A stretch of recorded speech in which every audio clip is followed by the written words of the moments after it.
আমি একজন CNG driver. আজকে কিছু কথা বলতেছি কিন্তু না বললে পারতেছি না। আজকে আমরা ঢাকা শহর সিএনজি চালে আজকে দেখতেছি বিভিন্ন জায়গায় বিভিন্ন ধরনের ঘটনা। ভাই, আমি সামান্য একটা জিনিস দিয়ে শুরু করতেছি। আগে মানুষের ছিল ওগলা পাতার বেড়া, এই সাইডে ছিল কি বেসালা, ওই সাইডে ছিল কি ফ্যামিলি। এখন ফ্যামিলি বাসা ডাইন সাইডে, বাম সাইডে হলো বেসালা। এখন মাঝখানে শুধু বেড়ার ভিতরে রাত্রে দেখি খসখস খসখস করে।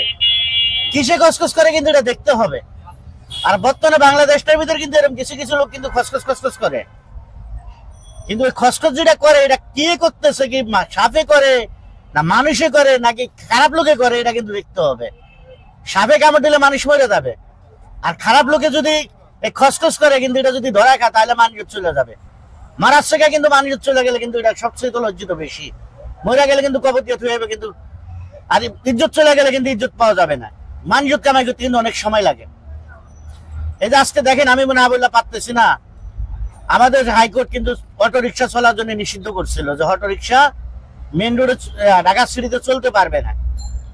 কিছু কিছু লোক কিছু কিছু বক্তব্য দিছিল যে অটো রিক্সা চলবে না কেন, কি করে খামো, একটা একটা করে দৌড়মো আর গলায় ফুস দিয়ে ফালাই থুয়ে দেবো। আমাদের সবচেয়ে তো বাংলাদেশে যে 10 লক্ষ সেনাবাহিনী তাদের গায়ে তালাকে হাত দিচ্ছে কিন্তু মানুষ সর্বপ্রথম কিন্তু টেস্ট করে গরম পানি, কিন্তু পানিটা গরম করলাম গোসল করার জন্য শীতকালের দিন। পানিটা কি গরম বেশি না কম? বেশি গরম হলে তো গার সারবাকলা উঠে যাবে, মেডিকেল যাইতে হবে। আর গরম যদি কম হয় তাহলে আমি শান্তি মতো গোসল করে উঠতে পারবো। কিন্তু ওরা সেনাবাহিনী গায়ে হাত দিয়ে পরীক্ষা করছে যে আমাদের অবস্থা কি হয়, দেখছো যে না কিচ্ছু হয়নি, সরকার দাবি মান্য নিচ্ছে। ওই দাবি মানার পরে যে আজকে দেখলাম যে চিটাগাং আরেকটা ঘটনা, আমাদের আইনজীবী কোবা মেরে লাইছে মসজিদের উপর হামলা। ভাই, আমরা ওদের মন্দির পাড়া দিলাম, ওরা কি আমাদের ভাঙ্গা মসজিদ উপহার দিল? এটা কি শুধু ওদের চাইল? এটা কি শুধু ওদের চাইল না? এটা ওদের চাইল না, এটা হলো ভারতের চাইল আসছে, ভারতের ইন্ধন আসছে। আমাদের বাংলাদেশের যে সাবেক প্রধানমন্ত্রী আছে ওনারও চাইল আছে। আমরা কিন্তু কোন ব্যক্তির সাথে কাজ করতে চাই না, আমরা কিন্তু দেশের সাথে কাজ করতে চাই। ভারত কিন্তু আগের আমাদের বন্ধু ছিল, এখনো কিন্তু আমাদের বন্ধু, কিন্তু আমরা বন্ধু হিসাবে কাজ করে যাইতে চাই। আমরা কোনো ব্যক্তির সাথে কাজ করতে চাই না। কিন্তু ভারত কোনো দেশের সাথে কাজ করতে চায় না, ওরা একটা ব্যক্তির সাথে কাজ করতে চাই। আজকে অনেকজনে বলতেছে ওদেরকে নিষিদ্ধ করো, ওদেরকে নিষিদ্ধ করো, করলে কোনো লাভ হবে না। আজকে এটা ধামাচাপা দেবে, কালকে আর একটা ঘটনা ঘটবে। তাই তো আমার মূল বিষয় হলো ডাক্তার ইউনূস সাহেব এতদিন যারা হামকি তুমকি করতেছে, যারা এই যে বিভিন্ন ধরনের কথাবার্তা বলতেছে, আপনি তাদেরকে ধরুন, ধরে আনেন, রিমান্ডে নেন, জিজ্ঞাসা করুন। আমি যদি অপরাধ করি আমারও ধরতে আপনি সমস্যা কোথায়? আমি যদি অপরাধ করি আমারও ধরতে সমস্যা কোথায়? আমি রাজনীতি করতে পারি, রাজনীতি করলে কি আমার অপরাধ কি আমরা মাফ হয়ে যাব? বাংলাদেশে বর্তমানে যে ধরনের ঘটনা ঘটতেছে, বাংলাদেশে কিন্তু অবস্থা কিন্তু খুব খারাপের দিকে যাইতেছে। কিন্তু আপনি যে ভদ্রতা ভাবে দেশ চালাইতেছেন, এইভাবে কিন্তু আপনারও মানুষ থাকবে না। আমরা যারা ছাত্রদের পক্ষে আন্দোলন করছি, সত্যিভাবে কথা বলতে চাইছি, ভালো মতো বাঁচতে চাইছি, কিন্তু আমাদের কিন্তু রক্ষা হবে না। আপনি যদি বাঁচতে চান আপনি আরো হার্ড হন, যদি বাঁচতে যদি না চান, যদি আমাদেরকে যদি আবারও যদি সাবেক দিনে যদি ফিরে যেতে চান, তাহলে কিন্তু আপনি এভাবে চলতে থাকেন। এভাবে চলতে গেলে কিন্তু আপনিও বাঁচতে পারবেন না, আমার বাংলাদেশও কিন্তু রক্ষা হবে না। ভারত আগেও আমার বন্ধু ছিল, এখন আমার বন্ধু, কিন্তু ভারত আমার বন্ধু, কিন্তু ভারতের ব্যক্তি আমার বন্ধু না। ভারতের যে ব্যক্তি শুধু একটা ব্যক্তির সাথে কাজ করতে চায়, তারা আমরা প্রত্যাহার করি, তার বিরুদ্ধে প্রয়োজন আমরা যুদ্ধ করবো, কিন্তু দেশের সাথে যুদ্ধ করবো না। দেশের সাথে যুদ্ধ করবো না, আমরা ব্যক্তির সাথে যুদ্ধ করবো। একটা ব্যক্তি অপরাধী হইতে পারে, কিন্তু একটা দেশ অপরাধী হইতে পারে না। আজকে দেখেন ভারতে যে ধরনের হামকি তুমকি দিতেছে, ভারতে হামকি তুমকি দেখেন। আপনি যে আইন করছেন, সারা বিশ্বে শেখ হাসিনারে কিন্তু জায়গা দেয়নি। আপনি তারা ভারতের ভিতর জায়গা দিয়া বর্তমানে দেশের বিরুদ্ধে, বাংলাদেশের বিরুদ্ধে ষড়যন্ত্র করবেন, একের পর এক ষড়যন্ত্র করে যাবেন, আর আমরা সহ্য করে যাবো। আপনি অন্যায় করবেন, আমরা অন্যায় করতে পারবো, কিন্তু আপনার বিরুদ্ধে অন্যায় করতে পারবো, কিন্তু দেশের বিরুদ্ধে না। আপনাদের মন্দির পাড়া দিছি আমরা, আপনাদের লোক পাড়া দিয়ে রাখছি, কেউ বলতে পারবে না কোথায় একটা মন্দির হামলা হয়েছে। যে শালার বেটারে গ্রেপ্তার করছে, গুজব ছড়াচ্ছে, জায়গা জায়গা হামলা হয়েছে। ওর জন্য কি বিচার নাই? বাংলাদেশে আইন আদালত নাই? আপনার তদন্ত করেন কোন জায়গায় কয়টা মন্দিরে হামলা হয়েছে। আপনি ভারতে মসজিদ ভাঙতেছেন আর আমরা আপনার মন্দির ভাড়া দিতেছি, তারপর আমরা ধৈর্য ধরে দিতেছি। কিন্তু আজকে দেখেন এই যে আমার পিছনে কিন্তু আজকে অনেকদিন 40-50 দিন ধরে আন্দোলন করতেছে। ওরা বলে ভুল করেছে 100 দিন, রাস্তা নামছে একদিন, তাহলে 50 দিন বয়ে রইল কেন? এটাও কিন্তু একটা আওয়ামী লীগের ষড়যন্ত্র। এটাও আওয়ামী লীগের ষড়যন্ত্র। অনেক জায়গায় গার্মেন্টসের আন্দোলন চলতেছে, এটাও আওয়ামী লীগের ষড়যন্ত্র।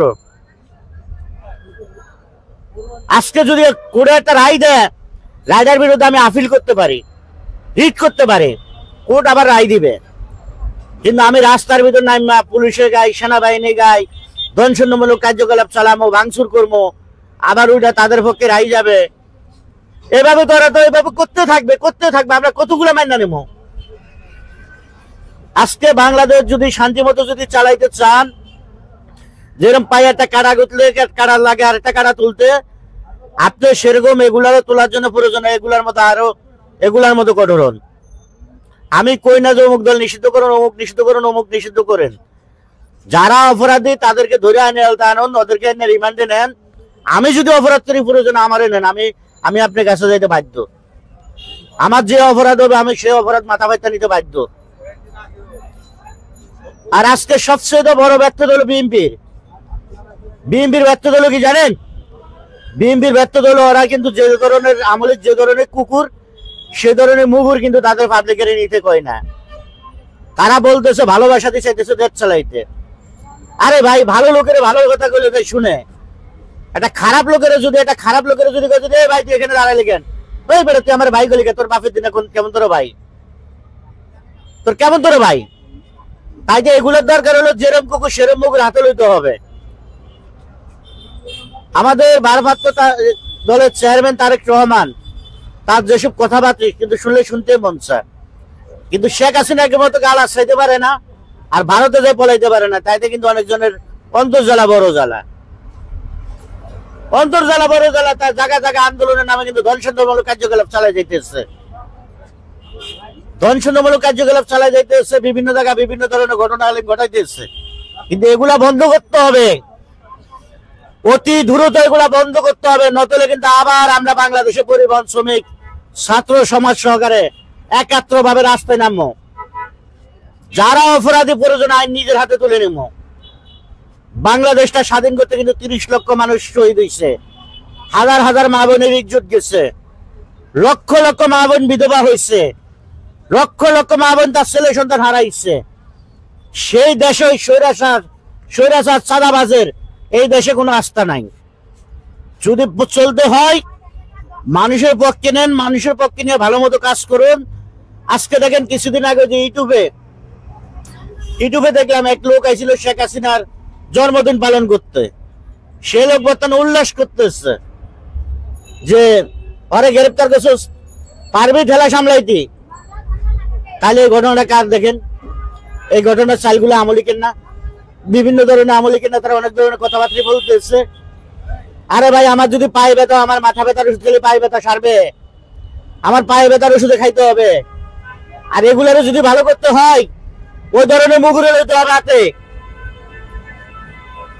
আপনারা শুধু আমাদেরকে অর্ডার দেন, দেখেন আমরা এগুলা কিভাবে সোজা করি বাংলাদেশে। বলুন আরেকটা যুদ্ধ করবো বাংলাদেশে। আর ভারত যদি আমাদের কাছে যুদ্ধ করতে যদি চায় তাহলে তো আমাদের জন্য ভালো। ভারতের ভিতরে আমাদের অনেক জায়গা আছে, ওদের সাথে আমাদের অনেক হিসাব কিতাব আছে। আসো বাবা, তোমাদের সাথে আমরা খেলবো। যদি খেলতে যদি চা ভালো মতো খেলি, ওই কাউয়া কাদের আর ওই খুনি সন্ত্রাস মাফিয়া ডন তারা ভারতের ভিতরে জায়গা দিয়ে দেশে খেলতে চাইলে কিন্তু পাবলিক কিন্তু তোমাদেরকে কিন্তু চিরাজোতা মারবে। কিন্তু করে দিলাম, যদি খেলতে চাও বাংলাদেশের মাফিয়া ডন শীর্ষ সন্ত্রাসী যেগুলো আছে এগুলারে তোমাদের ভারত থেকে বাইর করে দাও। তোমাদেরও মঙ্গল, আমাদেরও মঙ্গল। তোমরা আমাদের পার্শ্ববর্তী রাষ্ট্র, তোমরা আমাদের বন্ধু, তোমরা আমাদেরকে বন্ধু বলে ভাবো। আর যদি শত্রু ভাবো, কিন্তু শত্রু যদি বন্ধু শত্রু, তার থেকে বড় শত্রু পৃথিবীতে কিছুই হয় না। এই জিনিসটা মাথায় রেখো। কাউয়া কাদের নাবালক স্বরাষ্ট্রমন্ত্রী বরিশালের জাহাঙ্গীর কবির দানব, মানুষকে দানব, আমি কই দানব। ও কথার লাগে বলছে আমারে বাইরে ফেলাও, আমারে বাইরে ফেলাও। আমাদের পরিবহন শ্রমিক নেতা শাহজাহান খান অত অনেক জায়গায় অনেক ধরনের ঘটনা ঘটাইছে। আজকে ওদেরকে আদালতে হ্যান্ডকাপ করে নিলে বলে ওরা শীর্ষ সন্ত্রাস না। শীর্ষ সন্ত্রাস কারে বলে? কয়টা মার্ডার করলে শীর্ষ সন্ত্রাস হয়? ওরা তো জায়গা জায়গা ফাটানো মারছিল, সন্ত্রাসী না? ওরা যে ইজলাগাতে খালদাজের বাড়ি দখল করেছে, এটা কি সন্ত্রাসী না? ওরা যে খালদাজের বাড়ির সামনে যে বারো ট্রাক দিয়েছে, এটা সন্ত্রাসী কার্যকলাপ না? ওরা কি শীর্ষ সন্ত্রাস না? বিরোধী দলের নেতার মুখে যে টিয়ার গ্যাস মারাইছে, গোপালগঞ্জের একটা খালে একটা সামান্য একটা সিফারে দিয়া, এটা কি শীর্ষ সন্ত্রাস না? তাহলে আর কি কি ধরনের সন্ত্রাসী আপনি কার্যকলাপ চান? আপনি কি ধরনের সন্ত্রাসী কার্যকলাপ চান? আপনাদের কথা হলো কি, গ্রাম্য ভাষাটা কথা আছে, চোরা গেল রসি করে, আমরা গেলাম বড় ঘরে, দেখি চোরা কেমন করে। চোরা গেল বড় ঘরে, আমি গেলাম রসি করে, দেখি চোরা কেমন করে। চোরা জায়গা বদলাইতেছে, আমিও জায়গা বদলাইতেছি, কিন্তু জায়গা বদলাইতে চোরা তো জায়গা বদলাইতেছে, আর আবার টাকা পয়সা ধন সম্পদ যা আছে সব লইতেছে। আর আমি শুধু দেখতেছি কি করতেছে। আপনি কি বাংলাদেশে চাইতেছেন আমরা শুধু দেখতে চাই ওরা কি করতেছে, আর আপনি শুধু ওদের দাবি মান্য নেন? সর্বশেষ আপনি ডক্টর মোহাম্মদ ইউনূস সাহেবকে আপনি কি বলতে চান?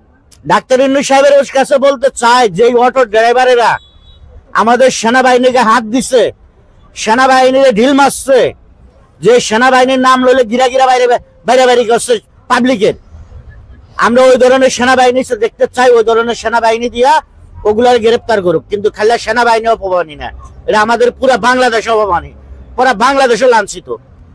কিন্তু এই ধরনের ঘটনা যদি বিচার না হয়, সুস্থ তদন্ত যদি না হয়, অটো রিক্সাগুলো যদি বন্ধ না হয়, তাহলে বাংলাদেশের সামনে কিন্তু আরো বহুত ধরনের ঘটনা ঘটবে। আরো বহুত ধরনের ঘটনা দেখার জন্য আপনারা অপেক্ষা করুন।